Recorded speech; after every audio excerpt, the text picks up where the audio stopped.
Good afternoon, MyBlindCo users. I wanted to give you a little update on the purchase order tab. So I know not everybody uses the purchase order tab, and if you do, you probably have wondered what this new column's all about. So just real quick, I wanted to just share with you, we have now manufacturing software where manufacturers can put MyBlindCo in dealers' hands, have them create a quote, convert it to an order, push a button, and send the order directly to a manufacturing portal.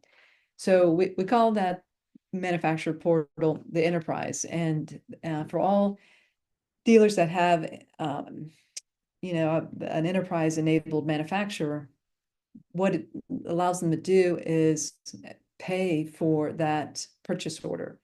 So you can pay multiple purchase orders at one time. So that's what this new feature allows them to do. So you'll see not only can you pay, but it shows them the cost. Okay, I want to pay for two invoices or two purchase orders at one time. The total shows up here on the top, and then they just click on the pay button and they can put in their credit card information. So if you are a dealer and you don't happen to have any enterprise enabled manufacturers, then this whole row just is grayed out like this, and basically you can ignore it.